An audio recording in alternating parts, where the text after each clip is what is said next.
I'll be able to cut it out too. Perfect. So, let's see. All right, everybody, welcome. I am here today with my niece, Alicia Bame Anderson, and we're just going to have a real informal conversation about anxiety. And I'm going to just have her introduce herself to you, tell you a little bit about her background, where she is now, where she came from, her schooling, and what she does. She is a mom. She's an incredible person. Some of you may know her, some of you may not. But we're just going to have a very informal conversation about anxiety. We both deal with it. This came about last weekend when we were spending time with our families together, and we were chatting about anxiety and how we both have dealt with it. And the stigma of how people look at mental wellness or mental health items like anxiety.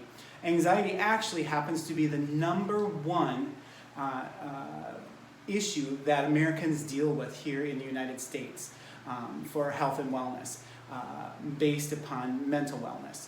And so we're just going to chat a little bit with Alicia, and she's going to tell us a little bit about her background and where she's coming from. So, hey, how are you? Good, how are you? Good, I'm really good. It's a good day. Yes. So I just wanted to, have this conversation with you and chat. We got to speak a little bit last weekend, and we both were inspired by each other. Mm-hmm. And I think we both, you coming from the medical background that you come from, and me in health and wellness, have such a heart to have this subject start to be talked about within our community, within our families, within our workplace. Because there's such a negative stigma to it, and it shouldn't be negative. There shouldn't be shame in it. Right. And so I'm just going to open it up to you. You tell me, how old are you? What's all up with you? All right. Well, I'm a mom of 4. I work as an RN. I'm just finishing up nurse practitioner school. I'll be a family nurse practitioner here Awesome. shortly. I've worked in oncology. Right now I'm in neurotrauma at a larger hospital in the cities. Stay busy on the farm. We're obviously try to stay healthy by working out in our home gym here. Sure. Yeah, we're actually in your home gym. We're actually going to do a workout after this interview.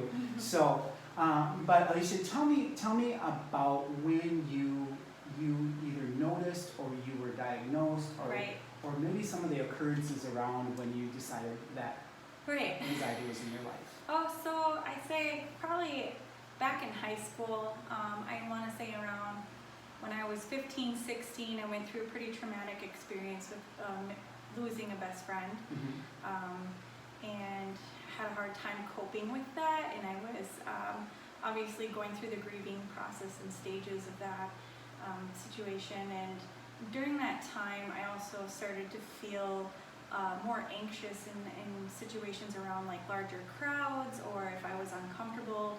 Sometimes at school I would get really sick, and my stomach would get sick, or I would start to get clammy. My hands would get clammy, and I'd sweat, and I would have to excuse myself. And it was weird. And I remember one particular time when I was in 10th grade, I actually fainted at school because I was put in a situation. I think I had to get up, and it was a speech class, and had to get up and I had anxiety. I totally understand. and I didn't really know what it was, and I kind of hid it and just ignored it and went along. Now, moved forward went off to college, and it continued. And you have speech class in college as well. Right. The same thing happened. Oh my! And I ended up fainting, and I got sick. And when I came to, my professor said, you should probably see your doctor. I think, Sure. something's going on. And I was like, yeah. And that's when I was 19, was diagnosed, formally by my provider, anxiety. And they prescribed me propranolol, which is a well-known anxiety medication that's a beta blocker as well. So it lowers your blood pressure. You can take it as needed. And I was taking it, but when I did take it, I found that it helped, but I wasn't happy with having to rely on it or bring medication with me wherever I went. Sure. Just in case I felt like I was going to need it in a high anxious situation.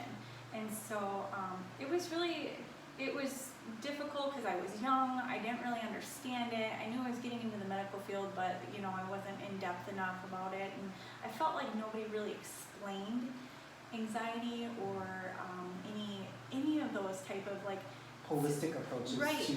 to managing it. Yeah, it was Right. more so my provider was Mhm. said, here, let's try this, and Mhm. and then come back to me in 4 to 6 months, and we'll see how it's going. Sure. And so I just did that, and I wasn't really given all the tools or information I thought that I should have gotten, especially as a young adult, new into the adult world Right. in college. And I didn't talk about it with anybody because I was actually really embarrassed. It was embarrassing, and I didn't even bring it up to my parents because I was 19 at the time and off on my own at college. Sure. And so it was All grown up, Yeah. strong. Yeah, right. Right. And I didn't talk about it with anybody. At college, I was in a sorority and played hockey, and I just kept it to myself. Mhm. Type of Let's thing. talk about that. A lot of times when we feel that something's not right in Mhm. us, we're ashamed, or we feel shame for it. Mm. How did you overcome that? I mean, what finally what occurrence, maybe it was an occurrence, or maybe it was an epiphany, or you woke up and said, Yeah. hey, this is okay to talk about. What Right. happened? I think what happened, well, I was on the medication for a couple years, and I still worked out often, playing hockey and working out So in the you're gym. using exercise. Yes. Yeah, but I Mhm. had a really terrible diet. Right. At college especially, Oh, of course. you just ate whatever. Pizza. Yes, pretty beer. much. Pretty much. Right.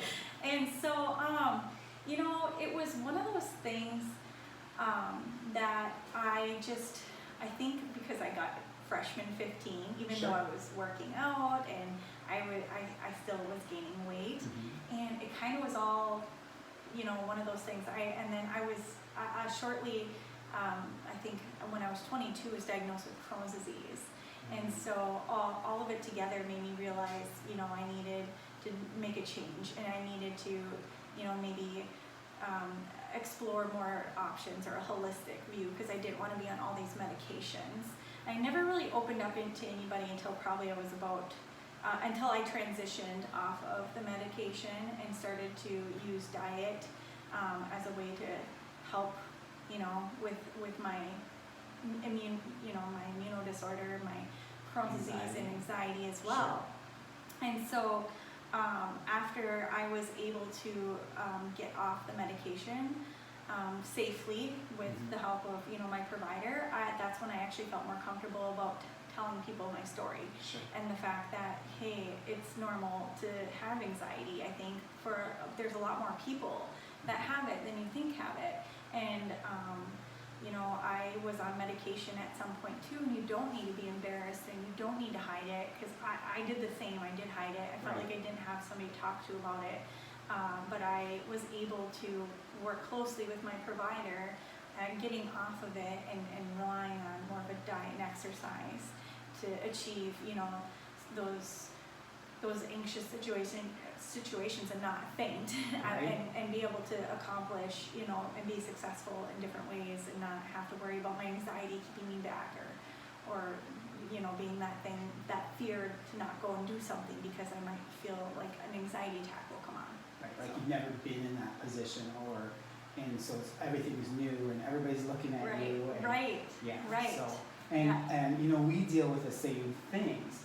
There's a little bit of a generational gap. So when I grew up, I can, and I was telling you this last weekend, that I can remember from being really little having those anxiety feelings that I Mhm. know today that are anxiety. And I wasn't diagnosed, so nobody knew it. Right. I just did what I could do to self-soothe myself. Mhm. I rocked. I would rub my feet together. It's kind of weird. My big toes I would rub together in bed to Mhm. soothe myself. And so it was a way for me to cope with anxiety. And until I probably got, actually when I started making my full healthy life transition or switch, that was when I realized that that's what I was dealing with. And the only reason why I did know it is because as I was making myself healthier through diet, through good nutritional food intake, and movement, Mhm. I started becoming a little less anxiety ridden. Right. And you would never know it. I would always hide it. I was embarrassed by it. Yeah. If I had to read aloud, I remember in grade school, and they go around the class and you have to read a paragraph out Yes. loud, I would think, oh my gosh, there's 2 people in front of me. Oh my gosh, there's 1 person in front of me. And then I would get to start reading, and I would be so worked up that I could read, but I couldn't read it aloud because I was so worked up. And of course, then the teachers thought I was slow or Right. needed extra help, so they put me in different classes because they didn't know about anxiety like they do now Yes. and how to deal with it and how many people actually deal with it. And so it's so good to be able to talk out loud and, express it out loud and know that, it's not something that makes you weird or different or you need to hide it. When we do share things like this, it helps others to be able to share if they're going through it Right. or some form of anxiety, Right. like it's depression or, Right. mental wellness, Yes. whatever it may be, because there's help out there. Right, and so I just appreciate you being willing to kind of tell your story. So now, what do you do now? I know that everything you do, your whole family does, right? So you Yeah. kind of are the mama hen and you get everybody to do it, right? Right. Yeah, so Yeah. what are you guys doing now? What do you do? What do you see yourself doing currently if you were to explain it to someone? For what diet, we definitely follow more of a paleo Mediterranean, like we talked about, anti-inflammatory diet. We try to stick with whole foods, farm to table. We're so blessed to be able to live on a farm and have that. Sure. But if I don't have, the ingredients I want, I do follow more of an organic. Sure. If I can, some things I will buy organic, or I just look for more of a whole foods. I always read the labels before, I purchase things, and I always have a list when I go to the store too, and I kind of already know every Sunday what I'm gonna make for meals for the whole week for That's the family. awesome. So you meal plan. Yeah, I That's do. good. Good. I meal plan, but I don't like prep at all. Right. I just No, you know in your head. know in my head what Mhm. I need for the week, and I'd say when I first started doing this, I did probably write it down just to have like a plan and all the ingredients. But now I just kind of know. But yeah, I just stick to more of a whole food. My kids, they don't drink juice boxes. They don't eat chips or have pop or things like that because I just don't bring it into the home. Sure. And so as a family, we stick to this whole food Mediterranean paleo diet, and honestly, it feels like I have more control over my anxiety. Definitely, I haven't, knock on wood, Right. I haven't had an actual anxiety attack, and I'm guessing probably 9 or 8 years or so. So it's been a long time, and a long time coming. It took a while to get through and to get off the medication, but I don't think of it as diet alone. It works for everybody. I think that diet can be used as integrative therapy, diet and exercise. Obviously, if somebody is on medication, they shouldn't just stop it. Right. Like, that's not the approach I took either. But I think that transitioning your diet into something healthier that makes you easier to move, Sure. and it can actually help. And I think a lot of people would agree with me that. Well, it releases when you have movement in your life and you do it daily. Yeah. It releases that happy chemical for the brain. Yeah. That's actually produced in the gut. Did you know Yeah, that 90% of it's produced down in the gut? And so leading that, now that we're talking about that, this is a great lead-in for our gut-brain connection video that Dr. John Arns is putting on for us here at Loop Tech. And I've uploaded it to our private YouTube channel. And anybody that's a Loop Tech employee or anybody that's part of our 20 Pound Down Healthy Life Initiative, which is going on right now, they can watch it. It's about 34 minutes long, and it is the biggest eye-opening video I've seen in a long time. Yes. And you talked about dealing with a little bit with an autoimmune disorder called Yes. Crohn's.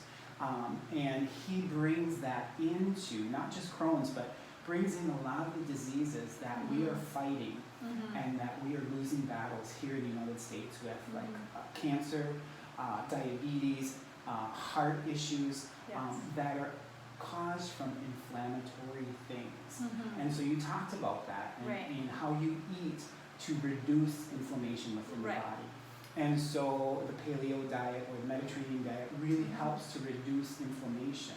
Yes. And so if you don't know, I would recommend that we all try to find out a little bit about what inflammation is and what it Mhm. does to the body, Mhm. because it helps us mentally and physically to eat the way that you're eating. Mhm. And so that's what this whole thing is about, is to be able to share these things with each other Mhm. without shame, without guilt, without condemnation, and be able to share that information with not just ourselves or our family, but everybody around us. It's that ripple effect. You throw the rock, and that ripple goes back and back.